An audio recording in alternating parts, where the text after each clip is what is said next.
दुनिया के हर पेरेंट्स की तरह आपका भी ये पूरा प्रयास रहता है कि आप अपने बच्चों को अच्छी शिक्षा व संस्कार देकर उन्हें काबिल और योग्य बनाएं। लेकिन क्या हो जब आपको ये पता चले कि आप उनका भविष्य बना नहीं रहे बल्कि बिगाड़ रहे हैं। उनको बेहतर बनाने के प्रयास में बीच बीच में आपका व्यवहार कुछ ऐसा होता है या कुछ ऐसी बातें बोल जाते हैं जो उनके दिलो दिमाग में हमेशा हमेशा के लिए छप जाता है और वो उनके इम्पैक्ट से जिंदगी भर बाहर नहीं निकल पाते।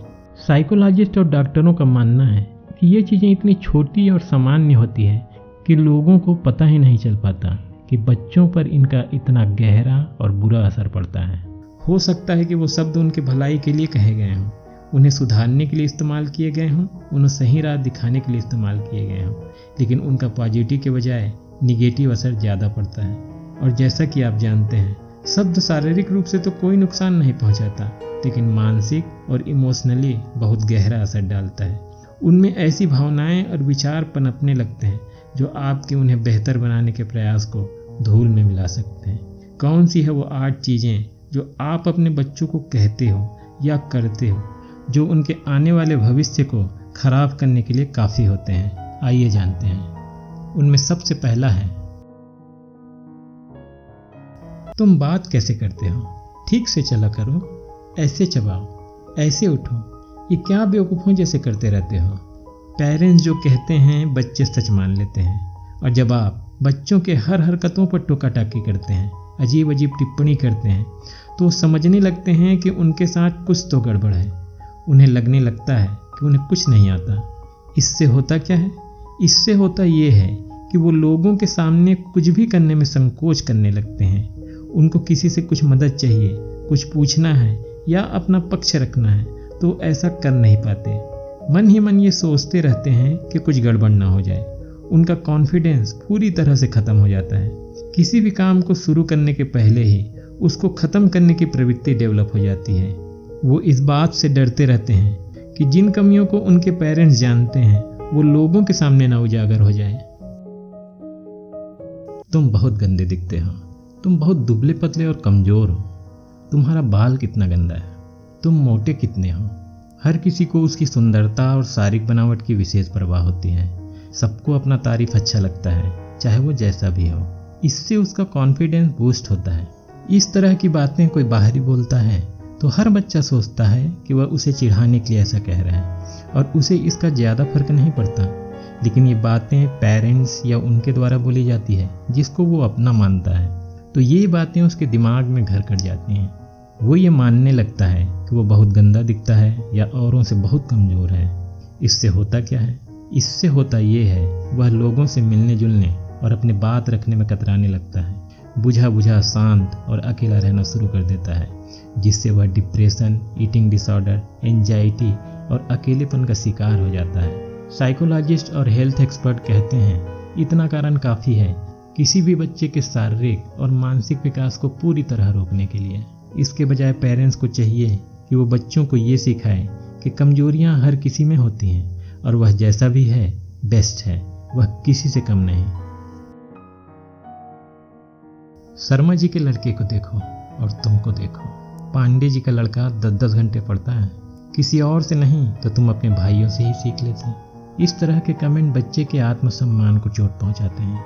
ये जाने बिना कि वो अपने स्तर पर अपनी कमजोरियों को दूर करने का कितना प्रयास कर रहा है, इस तरह का कमेंट करना उन्हें ये सोचने पर मजबूर कर देता है वो चाहे जितना मेहनत कर ले अच्छा नहीं बन सकता।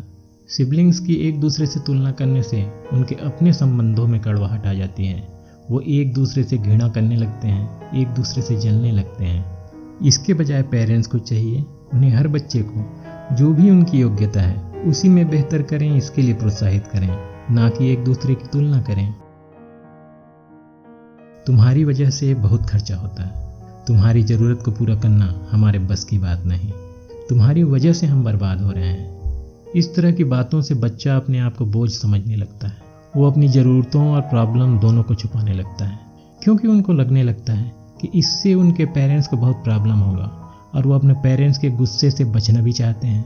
साइकोलॉजिस्ट कहते हैं कि पेरेंट्स के इन्हीं तरह के कमेंट्स से बच्चे चोरी करने और झूठ बोलने जैसे गंदी आदतों के शिकार हो जाते हैं, क्योंकि उन्हें अपने पेरेंट्स से मांगने के बजाय घर में चोरी करके अपनी ज़रूरतों को पूरा करना ज़्यादा अच्छा लगने लगता है। तुम किसी काम के नहीं हो, तुम कितने बेवकूफ़ हो, तुम नहीं जीत सकते, हारोगे तो तुम ही। इस तरह के कमेंट्स से बच्चों में लड़ने और कंपटीशन करने की इच्छा जड़ से ख़त्म हो जाती है। वह संघर्ष करने के पहले ही हार मान लेता है, क्योंकि उसके दिमाग में बैठ जाता है कि वो जीत नहीं सकता। आपके इसी तरह के कमेंट से हो सकता है कि वो अपनी ज़िंदगी में किसी बड़ी सफलता के आसपास भी ना पहुंच पाए। अगली बार तुमको यहाँ नहीं लाएंगे, तुमको तो छोड़ देना ही अच्छा है, ये तो हॉस्टल में ही ठीक रहेगा। इस तरह के व्यवहार से बच्चा हमेशा डरा डरा रहता है। वह कुछ भी अपने मन की करता है तो आप उसको उसका परिणाम भुगतने की धमकी देते हैं, तो इससे उसकी डिसीजन लेने की क्षमता पर असर पड़ता है। अब वह जो उसको अच्छा लगता है उसको करने के बजाय दूसरे के डिसीजन पर आश्रित रहने लगता है। तुम्हारे पैदा होने का बहुत अफसोस है हमें, काश कि तुम अलग टाइप के होते, इससे अच्छा होता कि तुम पैदा ही ना होते। इस तरह के रिमार्क्स बच्चे तो क्या, अच्छे खासे मैच्योर आदमी को भी अंदर से हिला सकते हैं। इससे बच्चा खुद ही अपनी वैल्यू नहीं करता और अपने आप को महत्वहीन समझता है। इसके बजाय पेरेंट्स को चाहिए कि वो बताए कि तुम कितने अच्छे हो और तुम हमारे लिए कितने इम्पोर्टेंट हो।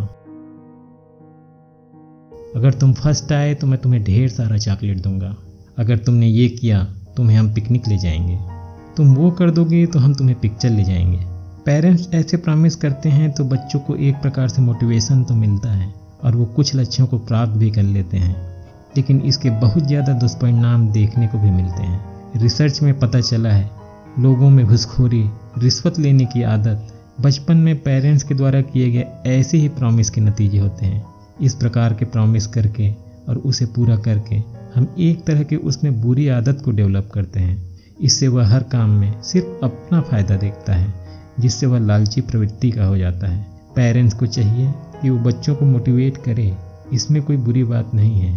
उस काम से होने वाले फायदे और नुकसान को बताकर मोटिवेट करे, न कि उसको किसी प्रकार का लालच देकर।